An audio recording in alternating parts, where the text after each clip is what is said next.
the market's just waiting, like everyone else, for what these tariffs will look like and who they will impact. But it's coming as I know you speak to Wall Street CEOs and analysts really concerned about what this means for growth forecasts going forward. A lot of uncertainty. And these CEOs are also speaking with White House aides, including the president. Talk about the impact that this will all have on business and Wall Street. Well, Bianna, I mean, this does look like the biggest moment yet in a trade war that has already caused so much chaos, so much confusion on Wall Street, but also across corporate America and really business leaders around the world. I do want to touch on something that Elena just brought up, which is that the president used tariffs aggressively during his first term. And yet, as the White House has argued, inflation was not a major problem. And those things are true, except that tariffs are being used even more aggressively this time around. A much broader swath of U.S. exports are being hit and targeted by tariffs. And of course, inflation is higher. People are more sensitive to inflation. Interest rates are higher. So it's really not an apples to apples comparison. Now, about today's so-called Liberation Day announcement, the White House has said that these tariffs will be effective immediately. That's something that has alarmed some economists and some investors because it's not really clear how you could even make it effective immediately, and it would mean businesses have almost no time to adjust. There's a range of proposals under consideration, including perhaps more limited tariffs on some countries, and then this more extreme option of potentially an up to 20% universal tariff. Investors and economists have said to me that that is really the worst case scenario. That is the most extreme item on this tariff menu. And just to give you some context there, the budget lab at Yale said that, look, if there's this 20% broad tariff, on top of the already existing tariffs that Trump has put into place, well, you'd be looking at a U.S. tariff rate at almost 33%. That would be the highest since 1872, when the President of the United States was Ulysses S. Grant. And the Budget Lab warned that, look, you're going to see price increases in many different areas that consumers would feel, including on clothes, food, electronics. And they say that these price increases would really eat into Americans' disposable income, that the typical middle-class family would lose about $3,800 in disposable income. Now, as Elena mentioned, there's been a number of different rationales that have been floated by the administration about the use of tariffs, right? Everything from trying to stop fentanyl and illegal immigration to raising revenue, trying to level the trading playing field, and also trying to restore and bring back manufacturing jobs. Of course, some of those strategies and goals are sort of in conflict, right? I mean, if you're trying to use tariffs to get Mexico to do a better job at the border, well, that suggests the tariffs are not there for long-term purposes. But if you're trying to raise revenue, they'd have to be there for long-term.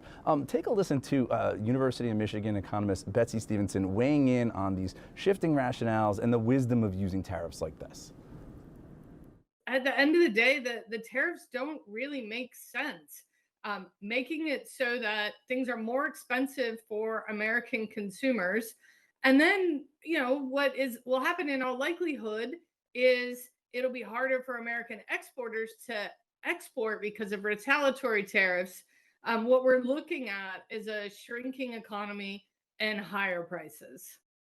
Now, the bottom line here, of course, is that the cost of living remains such a major frustration for a lot of Americans. It's one of the issues that got President Trump elected in November. And economists are saying that not only will his tariffs fail to solve the cost of living problem, they warn it could make the cost of living even worse.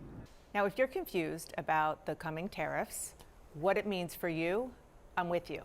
Luckily, we have somebody who can explain, or at least begin to explain, what it could mean for you, bring a little clarity into your life. And that, of course, is our own Phil Mattingly. Thank you so much for being here to break it all down. The first question is the what.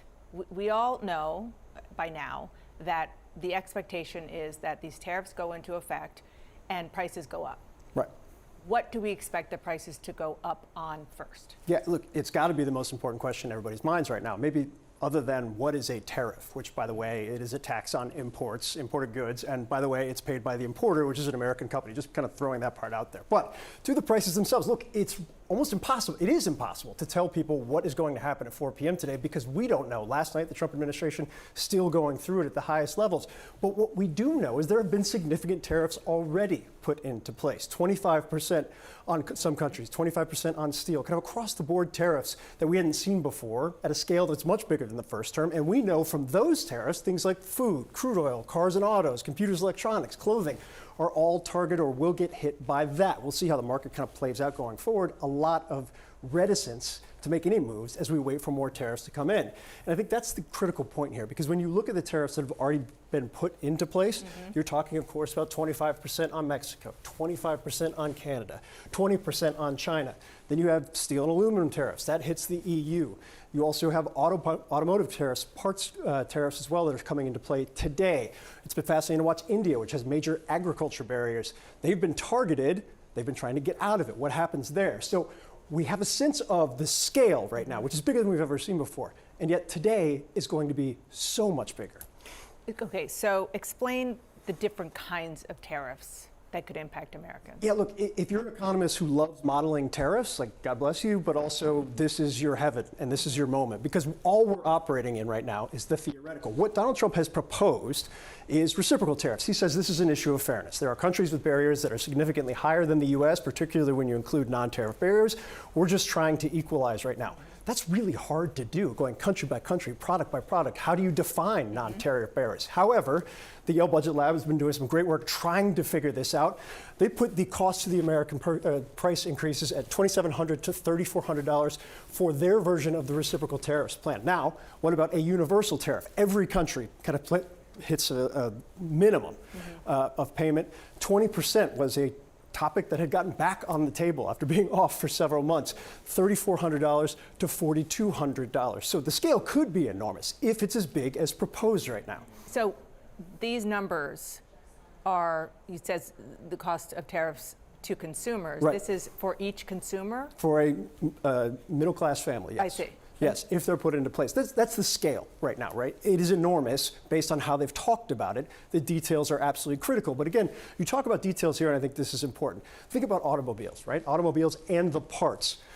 The Trump administration has already signed off on 25% tariffs on all autos. They have also signed off on 25% tariffs on all auto parts. Trump has said, look, you don't want to take the tariffs? Make your cars in the United States. This is where it gets complicated. Say the car we're talking about hypothetically is $48,000. It is a U.S. origin car. Well, the average car has about 30,000 parts, Dana. About 40% of those parts, even for U.S. made cars, come from elsewhere. So if you're trying to buy that car, well, something's coming from Mexico. Something's coming in from Canada. Perhaps something's coming in from Europe as well. The projections, according to some of the industry analysts, between $4,000 and $12,000. All of a sudden, that $48,000 car becomes a $60,000 car. Wow. That is so important for people to understand. We're already in a global economy. Right. We have been for decades and decades.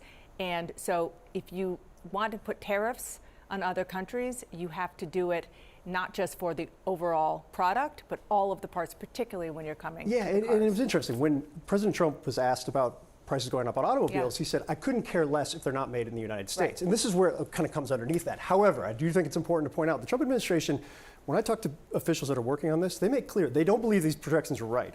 That's obviously the case, so they wouldn't be moving forward with them. They also believe that it's not taking into account the fact they're going to have massive incentives to be able to bring companies back into the United States. And they believe the U.S. consumer, which is a $3 trillion import market, will force companies to eat some of the tariffs themselves. We'll see how it plays out.